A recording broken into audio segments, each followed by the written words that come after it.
హరి ఓం. మా ఛానల్కి స్వాగతం. చూస్తున్న వీక్షకులకు ప్రేక్షకులకు ప్రియ కాళ భైరవ భగవద్బంధులకి స్వాగతం పలుకుతూ మమ్మల్ని ఎంతగానో ఆదరిస్తూ ఉండబడినటువంటి ప్రియ సోదర సోదరీమణులకు అందరిపైనను సనాతన ధర్మ సంరక్షకులకు జ్యోతిష్య అభిమానులకు అందరికీ కూడా స్వాగతం పలుకుతూ 1/8/2024 నుండి 15/8/2024 వరకు పుట్టినటువంటి వారందరికీ కూడా ముందస్తుగా జన్మదిన శుభాకాంక్షలు. గతంలో వివాహం చేసుకున్న వారికి వివాహ వార్షికోత్సవ శుభాకాంక్షలు. ద్వాదశ రాశుల్లో గ్రహ గమనాన్ని ఒకసారి వీక్షింపచేద్దాం. వృషభ రాశిలో కుజుడు మరియు దేవగురు బృహస్పతి సంచార స్థితి, కర్కాటక రాశిలో రవి సంచార స్థితి, సింహరాశిలో బుధ శుక్ర సంచార స్థితి, కన్యరాశిలో కేతు భగవానుడు సంచార స్థితి, కుంభరాశిలో శని భగవానుడు వక్రగమన సంచార స్థితి, మీనరాశిలో రాహు సంచార స్థితితో ద్వాదశ రాశుల్లో గ్రహ గమనాలు ఈ విధంగా ఉన్నాయి.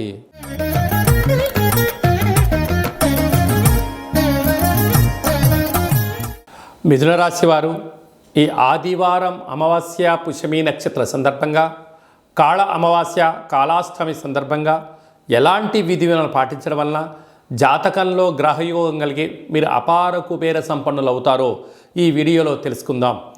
మిథున రాశిలో ఏ నక్షత్రాలు వస్తాయి అనగా మృగశిర నక్షత్రంలోని 3వ పాదం, 4వ పాదం, ఆరుద్ర నక్షత్రంలోని 4 పాదాలు, పునర్వసు నక్షత్రంలోని 1, 2, 3 పాదంలో కలిపితే మిథున రాశి అవ్వడం జరుగుతుంటుంది. మిథున రాశి యొక్క అధిపతి బుధుడు.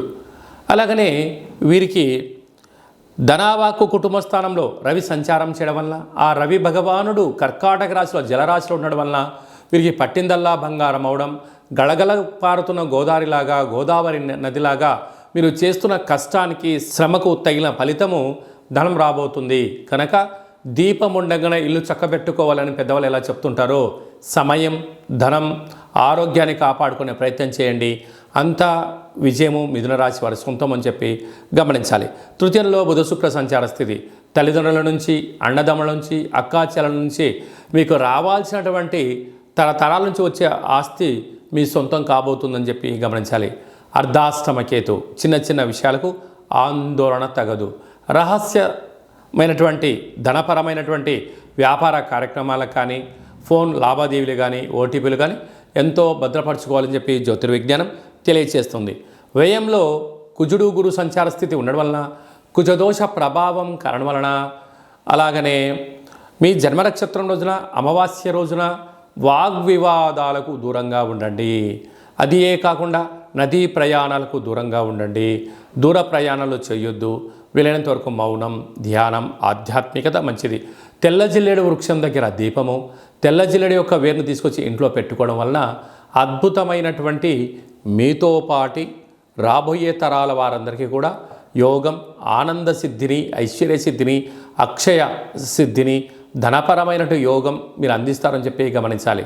కనుక రుణ సమస్యలకు, రోగ సమస్యలకు దూరంగా ఉంటూ, మౌనంగా ఉంటూ ధ్యానం, ధర్మం, పక్షులకు ఆహారం, కాకులకు ఆహారం, కుక్కలకు ఆహారాన్ని ఏర్పాటు చేయగలిగినట్లయితే కాళభైరవ స్వామికి స్మరణ, ధ్యానము, పూజ చేసుకోవడం వలన మిథున రాశి వారికి అదృష్టం, ఐశ్వర్యం వారి సొంతం కాబోతుంది. అలాగే స్వయం వృత్తులు, సేవా రంగాలు, హోటల్ వ్యాపారాలు, సాఫ్ట్వేర్ ఉద్యోగస్తులు, హార్డ్వేర్ ఉద్యోగస్తులు, వ్యవసాయ సోదరీమణులకు, రియల్ ఎస్టేట్ రంగంలో ఉండవని వారందరికీ కూడా ఇది చాలా మంచి కాలము అని చెప్పి గమనించాలి. Hi, this is Shiva Reddy, Tollywood movie and mimicry artist. ATV Health, ATV Devotional and ATV News. Please subscribe, like and share.